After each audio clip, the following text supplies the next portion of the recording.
And we know that Kyle Shanahan loves tough, gritty, and physical players.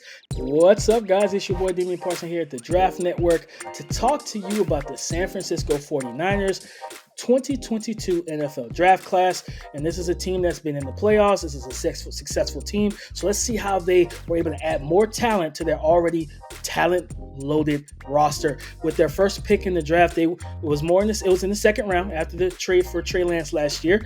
They drafted edge rusher from USC, Drake Jackson, with the 61st pick in the draft. Drake Jackson has had some weight issues, kind of fluctuating, just depending on how they've at USC, how they asked him to play, whether it's heavier or lighter. But he gives you some bend, long, athletic rusher that can pair up beside Nick Bosa, and that's something that they need. They need a complementary piece to that as a secondary rusher. I don't project him to be a day one starter. I think he's going to come in on those sub packages just early on because he does have some limitations handling physicality at the point of contact in the run game. But when you look at his ability to come in with fresh legs, be able to bend and get underneath those the offensive tackle's punches, I'm excited to see what he looks like with this defensive line and this defensive line coach in San Fran, because this is a type of rusher that can really elevate their pass rush and their defense coming in on sub packages.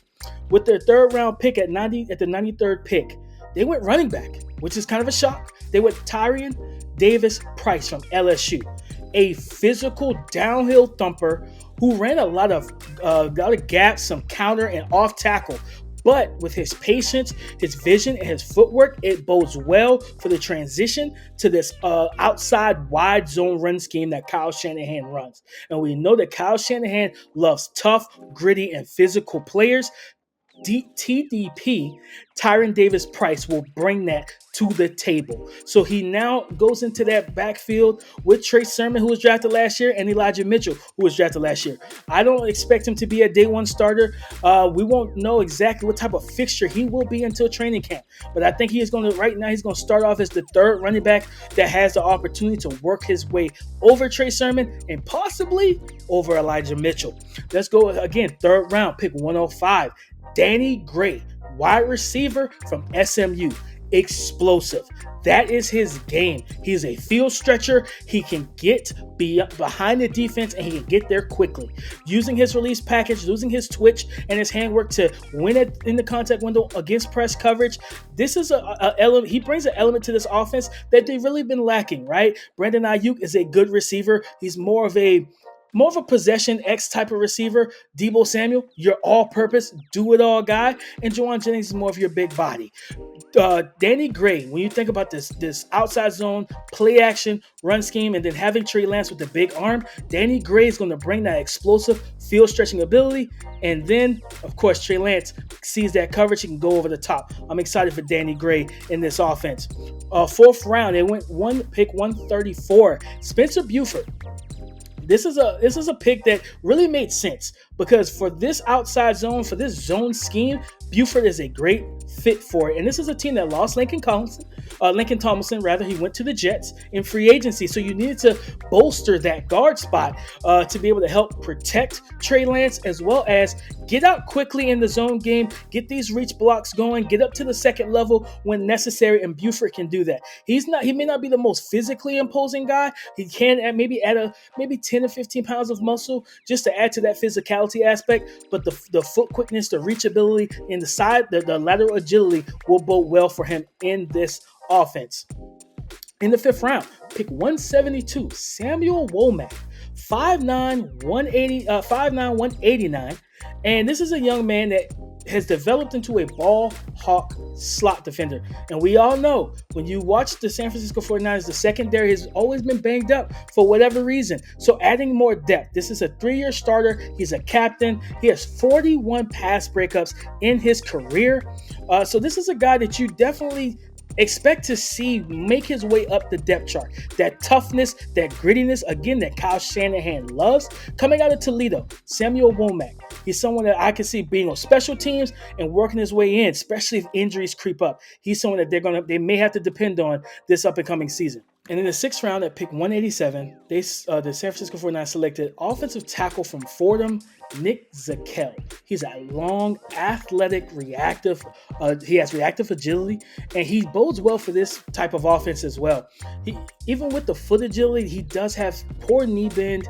He's more of a waist bender, so he does have some technical things, but those are coachable, right? So this is why he's more of a 6th round pick, a developmental kind of stash. That's why I kind of project him for this offense in this depth chart, that he's going to be someone that you stash, because all of the physical traits and athleticism is what you want at the offensive tackle position, but you definitely need to get better. He has to sustain blocks, be a little bit more physical, not just he's physical at the point of contact, but being physical after you make contact to sustain blocks. So again, I believe that he's more of a developmental piece, but he is someone that I could see working his way up because he has the length and the athleticism.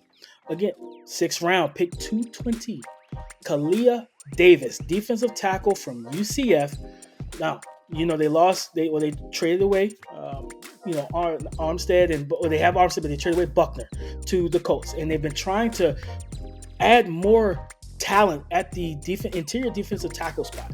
And Davis does that. He's 6'1", 302. He's almost got 34-inch arms. So that bodes well with being able to separate himself, not allow these offensive tackles to get into his chest plate, be able to stack, peek, and shed, especially in the run game, to help them in that 4-3 defense that they run. He's strong at the point of attack. He knows how to slice and slip through into the backfield through gaps, and he explodes physically and violently into blockers. Now, is he the best pass rusher? No, but he's someone that again will be more of a depth piece and could see some early down production on those 1st and 2nd downs to help with the run defense. But I'm expecting him to be more of a depth piece than anything. I don't see him as a projected starter, of course, for this defense, but he has some tools to work with. And then also, you look at this; they continue to go defense, and they went with cornerback Tariq Castro-Fields out of Penn State. I really like this pick. I'm surprised he lasted to 221. Long, 6'1", 30 3/4 inch arms. He's a little short, little lighter than 200. He came in at 197. But man, can he play, right? He can play, and he's really competitive. He's tough and he's gritty. He's competitive at the catch point. When the ball's in the air and it's in flight, he plays with a mindset that it's my ball or it's no one else's. So you will see him in those jump ball situations that he will attack the hands of opposing receivers and fight to the end, and fight till the ball has hit the ground, trying his best to make sure that pass is incomplete. He's physical in press coverage, and he also is comfortable with his athleticism that he can run, because he'll turn, run, stay in phase with receivers as well, and carry routes vertically. So he's somebody I think, honestly, he's not going to be a day one starter, but I do think that he's going to work his way up and have a prominent role in this defense, because the athletic and physical tools are there for him. And like I said, that toughness, that physicality rather, and the grittiness that he brings always bodes well for Kyle Shanahan. And last, I believe this was Mr. Irrelevant, quarterback from Iowa State, pick 262 in the 7th round, Brock Purdy. Brock Purdy is a high intelligent quarterback, right? He gets the job done. He plays with some good accuracy.